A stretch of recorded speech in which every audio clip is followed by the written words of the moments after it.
नमस्कार। ये आकाशवाणी शिमला है।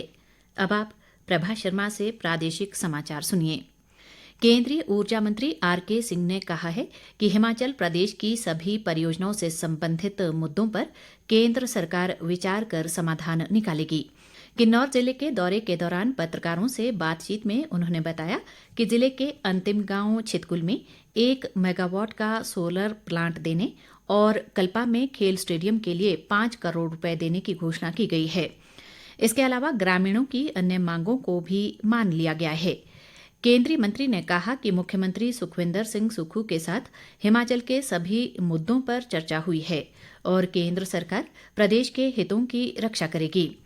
इससे पहले कल शाम केंद्रीय मंत्री और मुख्यमंत्री ने रिकांगपिओ में सेना और भारत तिब्बत सीमा पुलिस की 17वीं आईटीबीपी बटालियन के वरिष्ठ अधिकारियों के साथ हुई बैठक की अध्यक्षता की।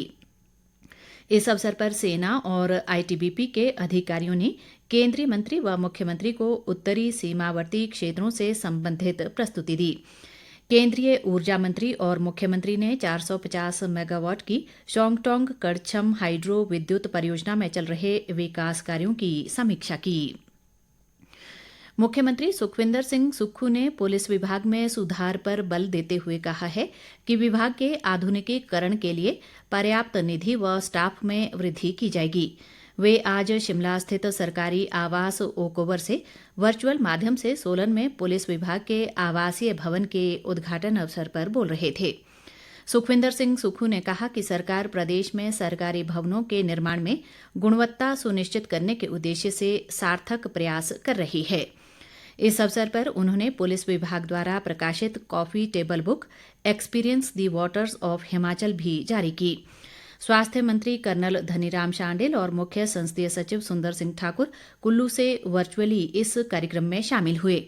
उद्योग मंत्री हर्षवर्धन चौहान और राजस्व मंत्री जगत सिंह नेगी सहित पुलिस के वरिष्ठ अधिकारी भी इस दौरान मौजूद रहे। स्वास्थ्य व परिवार कल्याण मंत्री कर्नल धनीराम शांडिल ने कहा है कि प्रदेश सरकार स्वास्थ्य को सर्वोच्च प्राथमिकता दे रही है। वे आज मनाली के सिविल अस्पताल का निरीक्षण करने के दौरान बोल रहे थे। उन्होंने कहा कि मनाली में अस्पताल भवन निर्माण के लिए 7 करोड़ 65 लाख रुपए की राशि स्वीकृत की गई है।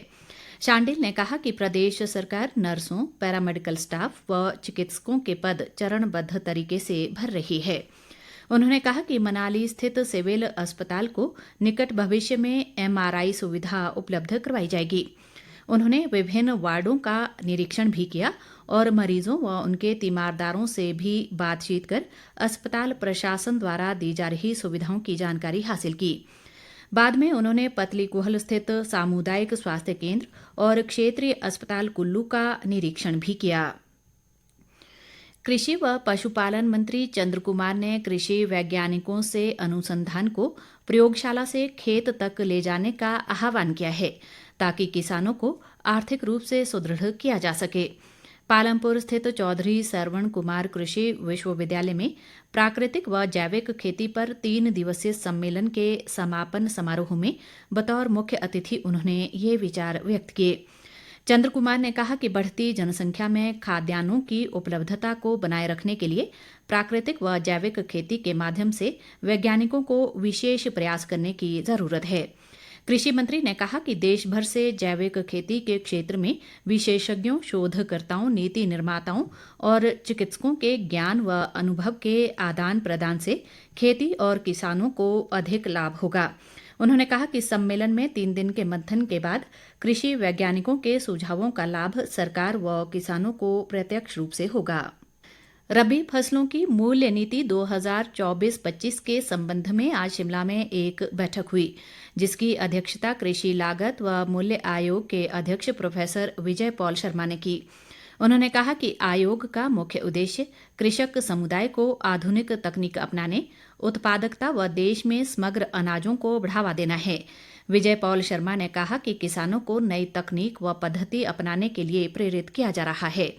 बैठक में कृषि सचिव राकेश कंवर ने कहा कि राज्य में किसानों को प्राकृतिक खेती अपनाने की दिशा में और उनके उत्पादों के विपणन के लिए कई प्रयास किए जा रहे हैं। इसके साथ ही ये समाचार बुलेटिन समाप्त हुआ। नमस्कार।